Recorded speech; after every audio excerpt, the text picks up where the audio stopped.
Okay, well, hello and welcome back to another episode of the New Testament Journey. We're into Peter's second letter. We had a great time in the last episode checking out Peter's first letter, and one thing that we saw was Peter's humility. Absolutely. Amazing humility, and we see that again kind of right off the bat in this second letter, don't we? So he says, to those who through the righteousness of our God and Saviour Jesus Christ have received a faith as precious as ours, or in another translation it says as an equal standing of ours in the ESV, which is the English Standard Version, and I love it. Like just basically, this guy could have been the he had all the bragging rights you could ever expect. Yeah. Personally, been with Jesus, capital A apostle, like the big man. Yeah. And yet he says, you, whoever you are reading this, you've got a faith as equal standing as mine. Yeah, amazing. It's that kind of, there is a continual kind of drive, it seems, from the writers of the New Testament, from the leaders in the early church, to kind of, I don't know what the word would be, step downwards, to make the playing field level. It's really kind of anti this sort of secret superior society, isn't it? Yeah.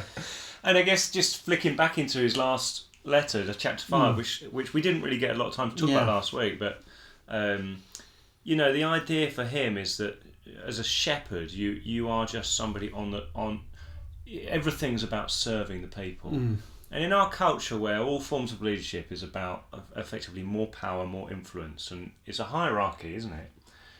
And it's just that moment which, like verse 1, chapter 1. Yeah. Cool. We're in a foreign world. We are those exiles doing things differently. Our vision of leadership, of power, is utterly different and foreign to anything we've grown up with. Yeah. As we're talking, I'm just reminded of Jesus's kind of instruction. When you go to a place, when you go to a banquet, take the lowest seat. And then you might be ushered up, but don't take the top seat because it'll be pushed down. It's a bit like that with this intro, isn't it? It's just like, hey, we're on the same standing here.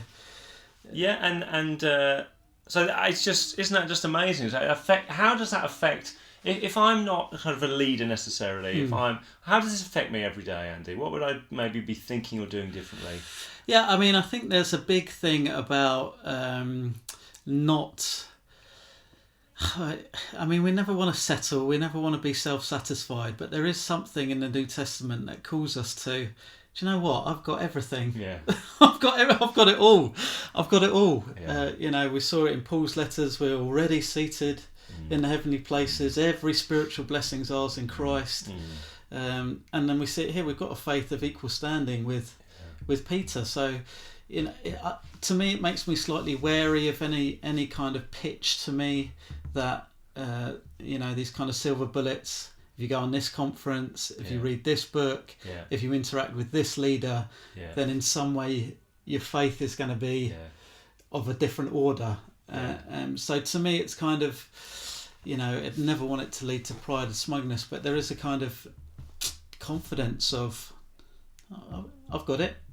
And strangely enough, I think, if you meet somebody who knows they're really smart, often you don't know they're smart because they know they're smart. They're not trying to prove anything to anybody. They don't use all the really long words. They don't sort of, drop their credentials in. They actually make you feel like you get it. Yeah. And I guess for Peter, like his confidence leads him into lifting others up. Yeah. And so we can be those people who just know God's with us, He's called us, He's on us. Yeah. So you go to work, there's no need to try and prove yourself as superior to anybody else. To win every fight. I used to be like that. I used to be like, every time I disagreed with somebody, I had to win it. Yeah. And somebody once said to me, you don't win every fight, like you've already got everything. Yeah. So there you go, just first one. Amazing, yeah. So good to get us in on that. And I mean, it was a lesson that Peter had to learn at least a couple of times, wasn't it?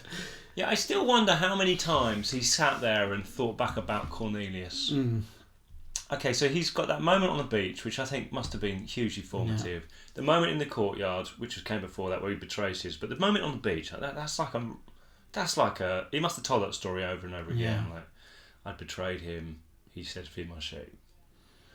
But then later, he has that Cornelius moment in the book of Acts where he's like, this is a guy who should never, ever have been welcomed in, really, as an equal standing person in the faith, because he was as Roman as you could possibly get, as Gentile as you could possibly get. He was the equivalent now of a Russian general in Ukraine, being welcomed in by Ukrainians, say, God wants to be in your house. And I mean, it's just... Yeah.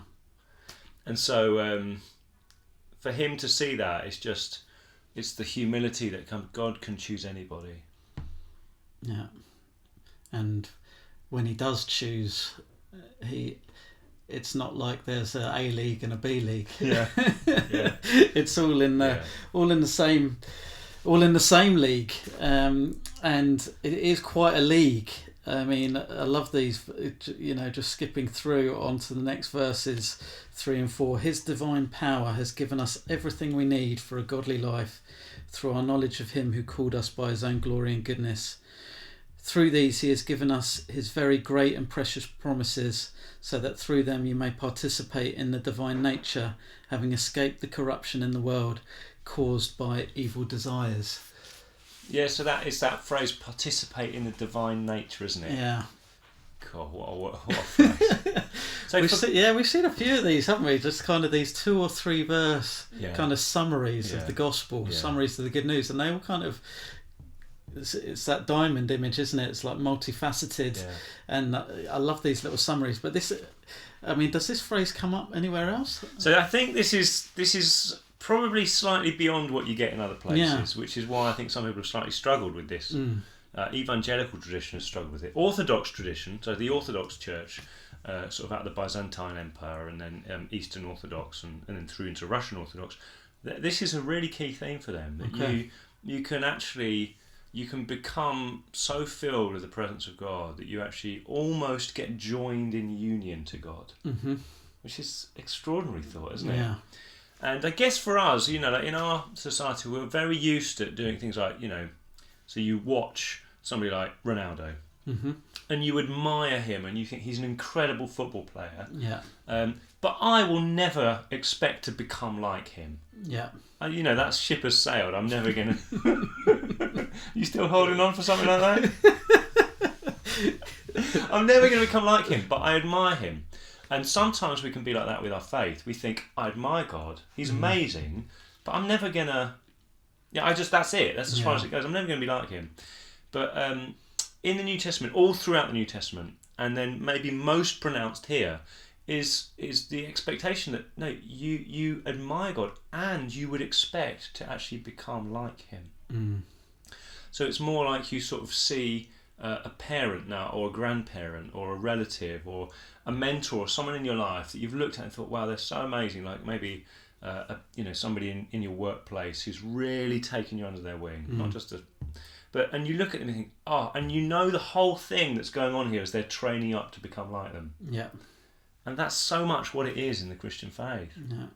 And it's what Peter had first-hand experience of, isn't it? I mean, we talked about it a little while ago when we were looking at the Gospels, and I wonder if, Peter's experience of, many, many times healing the sick and things like that, but then the walking on the water. Yeah. I mean, that must shape a person quite profoundly, mustn't it? Yeah. And will have caused him to think, it's not just that I'm going to stay in the boat and applaud Jesus. He's leading me on to be a partaker of the divine nature. And I think that something that's really wonderful about that, that sort of maybe helps us as we think about it, is that the divine nature is a given. It's a present reality. And it's like a party that's going on down the road. Like an amazing, just wonderful food, wonderful music, just possibilities beyond anything you think about. And you are thinking, I want my life to improve. I want to, and it's like that thing exists, and all you need to do is to find a way to get in through the front door, and then you can participate in this, party, the nature of this party. It's there present for you. Now, sometimes what we think about in our faith is we feel like, I need to somehow become more like God. I need to become more godlike, more godly, more holy. And it's all about what's in here. Mm-hmm. It's all about I myself need to achieve this standard, which is sort of some kind of thing out there. Yeah. But it's all relationship. It's all about, no, God himself has a nature. He has a divine nature. You might call it the heavenly realms. You might call it the kingdom. Mm. And it's abounding in all this stuff. And it will always exist. It will never be threatened. Yeah. Like, you can stop believing tomorrow. It won't make any difference Yeah. to the reality of this divine nature. But what would be even better than you stopping believing tomorrow would be, why don't you walk into it? Why don't you find those doorways that actually enable you to step into this incredible nature, which is the divine nature? And then you can participate in that. You won't run it. You won't be the main person in the room. Yeah. You're really not going to affect what's going on in any way. Yeah. The only beneficiary is you. Yeah. And that's the invitation from Peter. Is like, you've had all the power made available to you. You've been given the map. The door's been opened. There's somebody even calling you in. Will you walk into the divine nature? Now, where that analogy breaks down is because, of course, it is a long journey. Okay. But it's a long journey you should expect to experience. So it's not just open the door, I'm in, oh, I'm like God. Well, it's not like that. But it is this reality that you can step into and learn to inhabit. Yeah. And am I right in saying that Peter points us to the way to step into that is through belief in promises? Isn't that really extraordinary? Yeah, which classically, maybe more familiar with the kind of faith language, but this is that, isn't it? This is a really great, and this is why it's never sensible to just dismiss a whole faith tradition. Mm-hmm. Oh, faith, the faith guys. It's just not. Like, there's some great stuff in every tradition. Now there was maybe some stuff where all of us have gone off, but this is an amazing thing, isn't it? Like, there's promises. Now, I guess the challenge is what does it mean to trust in and cling to a promise? So maybe that's easiest to do with a specific example of a promise that God's given. Yeah. What would there be one that sort of be meaningful for you, Andy? Well, I'll give you the one that I think of, and then you can tell me how we're getting there. So there's a verse at the end of Psalm 16, and it's David writing. He says, in your presence there is fullness of joy, and at your right hand are pleasures forevermore. And I think there's been times in my life, lighter times and darker times, and that's always been kind of the rub. Like, where do I think actually? Where do I trust that joy? The fullness of joy, the most joy, the complete joy. Where do I believe that will be found? Is it in God, or is it elsewhere, or is it nowhere? And I think for me, what clinging to that promise has meant is, even in times when circumstances seem to be shouting completely the opposite, I was like, well, no, actually, this is still true. This is still true. And almost in a way of insisting on that, beginning to experience that even when circumstances continue to be the same. Does that kind of get a little bit? I think it does. So I guess maybe it's worth just spelling out. So to trust in that promise, or to use that promise to get to the place of participating in the divine nature, would not be just to say to yourself, fullness of joy is found in the Lord. I am joyful. I am joyful, because fullness of joy is found in the presence of the Lord. Because really that then becomes like a spell or like an incantation that you're thinking you're going to use. It's going to magically transform you. What you're saying is that what you do is you hear the promise, and then you act or you respond, and you coach yourself to respond based on what's said in the promise. Like, this is where I will find joy. Like, this is where everlasting delight is to be found.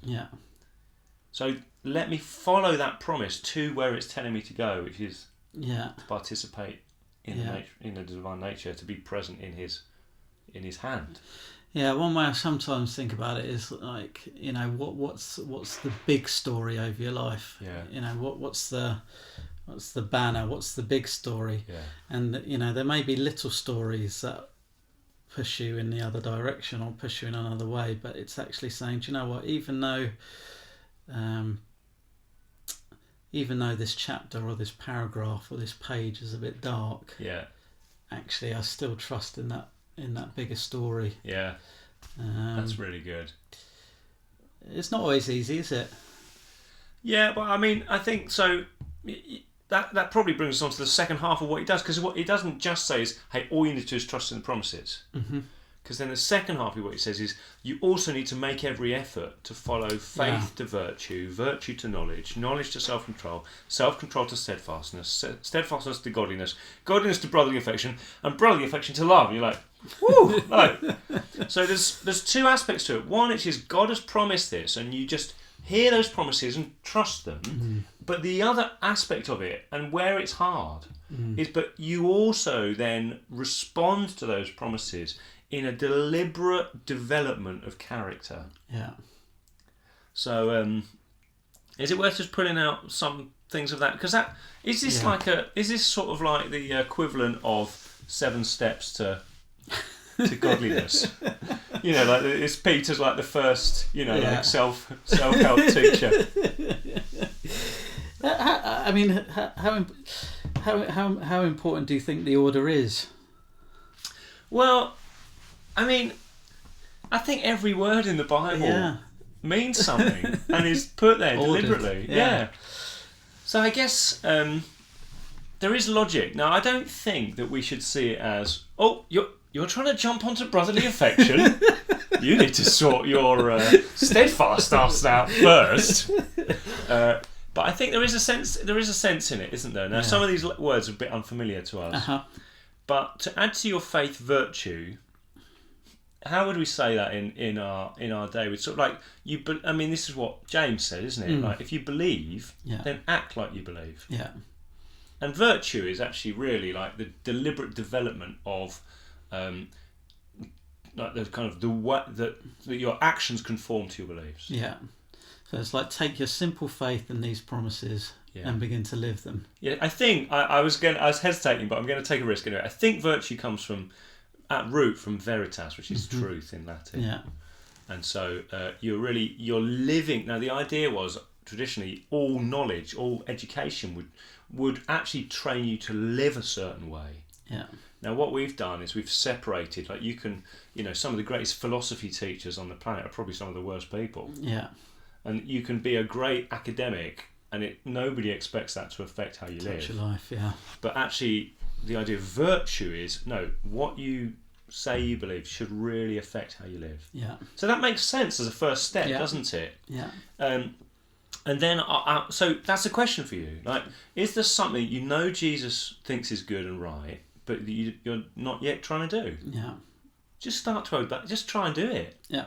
Try and love your neighbour. Yeah. Try and forgive those who sin against you. Step into it. Yeah. So that, and then after virtue, after faith, you add and virtue, you add knowledge. Knowledge, yeah. Which would be probably sort of the Hebrew understanding of knowledge, which is it's much more sort of intimate and bodily. Yeah. So you actually then speak, I know how to love my neighbour. Wisdom, yeah. I know what it's like to do this. Yeah. I now know what it's like to live a better life. Yeah, yeah. And without kind of labouring the point too much, I mean, you can have that kind of faith into goodness with a naivety, can't you? And you, that's where we all start. But after time, you're practicing your goodness, and you're like, oh, actually, this is a better way to do that, even though the motivation was fine. So you add a little bit of knowledge, and then it goes on to self-control. Yeah. And I think there's, the reality is that this is probably a challenge. Each step is challenging, isn't it? And for all of us, there'll be parts of blindness in us. Yeah. And then self-control is almost like, I now understand the things I'm naturally blind to, and I manage myself. So there's a lot at the moment, isn't it, about mindfulness or about understanding myself. Yeah. And that all helps us in self-control. Like, there's a real desire, like, I want to be able to get the best out of myself. Yeah. And that's self-control, isn't it? Yeah. But you need to have before that the best out of myself. You need to understand what is the best, which comes from faith and virtue and knowledge. Yeah. Does that make sense? Yeah. We get there, and then it's perseverance. Yeah. Well, there's a few decades of just keeping on. But isn't it amazing to think like? I mean, I can look back at my life and think, do you know what? In past moments, I've now worked out that when I start to feel like I'm worn out, I'm very likely to get itchy, and I think, I actually. Some strange reason, when I'm tired, I think I should do more, and I start not ever resting, and I just get more and more. And through virtue and knowledge and self-control, I actually now realise, no, I just need to rest. When I get that itch, that's like a warning light coming on. So deliberately stop and rest. And now I look back and think, and I'm persevering in that. And it's sort of. Perseverance can sound like a negative thing because it feels like it's really hard to learn. But actually, when you look back and think, I did persevere, and I managed to continue to hold myself, my integrity, in the midst of that challenging environment. Yeah, that's so exciting. Yeah, it's good, isn't it? I mean, it does also suggest that you walk this path: faith, goodness, knowledge, self-control. And that in and of itself won't quite get you where you want to go, because you then need to persevere. Yeah. So it's like, okay, you do it, you keep going, but then eventually it leads to godliness. Yeah, so I mean, let's just put some legs on this, shall we, with a little example, because it's fun to talk about this anyway.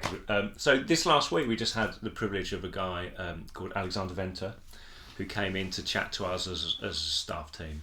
And he's a guy, I think, late 60s, been doing pastoral ministry and kind of for years. And fundamentally important to this conversation or this story is the fact that he'd been born into South Africa in the time of apartheid. And he came to faith. He came to believe in God. He came to see that Jesus was amazing. He came to be filled with the Spirit. And actually then began to see lots of other people come to faith as well. So he had faith, and then he added to that a bit of virtue. He started to change his life and live in a better way. And then he came to a point of self-control, so he'd begin to act. But what happened to him as he kind of started to do self-control is he then one time was preaching about the diversity in Revelation chapter 7. Chapter 7? 11? Around the chapter throne. 7, chapter 7, I'm sure it's chapter 7. And then he felt like as he was preaching that, he looked out and he thought, every single person in this room is white middle class. Yeah. How can I be doing this? And so that's sort of the idea of faith, virtue, knowledge, self-control. Is in that moment, it sends you back again, doesn't it? And he actually had this moment. It was like, oh my goodness, am I even really a proper Christian? Yeah. Like, how can I be? And I live in a nation which is basically huge, like viciously, evilly, just dehumanising, utterly oppressive to people who are not like me. Yeah. And I'm utterly privileged and empowered by this. And my faith should affect that. So he went through a period of time, didn't he? He told us that he then somehow found himself in a room where he was again speaking, but most people were white, but a few people were black. And he started, having felt like he'd learnt it, he's like, we now need to actually really no longer just support. We need to come against apartheid. This isn't right. As Christians, we should be opposing this. And the black guy in the room said, if you really believe this, then have you been to Soweto? He lived in Johannesburg, and Johannesburg is the big white rich city, and the kind of, it's almost like the slave camp really was Soweto. Lived on the outside, which is where the black people had to live, and they had to just come in and give their labour almost for free to the whites to sustain it. And he had this moment where he was like, I guess I need to go. Now that journey he told us about was incredibly painful, where as a white person going to Soweto, you would either be seen to be a priest, but he didn't have a dog collar, or you'd be seen to be somebody who was secret police. Yeah. So every person was looking with immense suspicion and anger. And he talked about how over the next couple of years, just weekly he'd go in and try and get to know people and hear the stories. And so it's just like this sense of, oh my goodness, I thought I had faith that was expressed in virtue that was expressed in knowledge, and knowledge that had self-control. But he had to then go back and relearn the whole thing. Yeah. Ultimately, it came to the point where some of these guys in the Soweto started coming to faith, started to believe in God, and they formed together like a mixed, mixed colour, mixed group church. Yeah. Where they actually they moved in together and lived together right on the outskirts of Soweto and Johannesburg as this incredible expression of the kingdom. Yeah. Now, when we asked him about that, he was like, the perseverance required was immense. Because it's really, really hard. Like for him, and he knew that any perseverance he required was tiny compared to anything that was required from these guys who'd been now learning to accept him and love him, even though he represented all that had come against and had actually been complicit in what had come against them as individuals and their families and their friends and everything. Yeah, it was an incredible story. And I mean, we kind of see the next few levels in that to godliness, mutual affection, and from mutual affection to love. I mean, you could almost hear as he was describing the kind of development of his own soul in some ways, wasn't it? Yeah. And you can see it in the story how, you know, he went from a privilege of power, a position of power and privilege, prosperity, and kind of lowered himself, you know, a real kind of gospel move of stepping into a shared purse, kind of economic downgrading, but forming deep bonds of love with those around him, that mutual affection and above all love. I mean, it was one of those testimonies I kind of sat and listened. I just can't argue with that. It's just, and every step he was almost trying to resist. I mean, he was really honest. At every step he was almost trying to resist, and every step he just felt the Lord say, "No, this is what. This is the kingdom. Yeah. If you have faith, this is what you do." Yeah. And in that sense, he and the guys who were from Soweto both became like the Lord because they loved their enemy. Yeah. Yeah. And so that's the kind of thing that. So for us, as we hear these passages and read them, like these things have the Lord has caused, like, and just as a recap, that all happened before Mandela was even released from prison. So he did all of this, and there was no hope at that point that there would ever be an end to apartheid. Yeah. And now he sits in a room telling us like that, and we're like, we can look back and be like, oh, and after that, like Mandela was released, and then he was elected to be president, and apartheid was ended. And I know it's not all rosy in South Africa now, but there's no longer the oppression of the black people that it was. And you look back and think, wow, God was playing a part in that. In fact, God orchestrated that, but through little individuals. And these verses are invitations for you to play parts in the big story that God's writing. Yeah. That at the time you're doing it will just feel like perseverance. Yeah. It'll just feel like, God, this is hard work. But you'll then have the privilege 20 years later, and you look back and you can sit in a room and tell some people, hey, do you know what God did? Yeah. And I got to be part of that. Yeah. And that's my, I want that to be my life. Yeah. I mean, that, not that it's the whole of it, but that is stepping into participating in the divine nature, isn't it? It's. I mean, how else could you describe it? Yeah. Yeah. Amazing. So, cool, that's all chapter 1.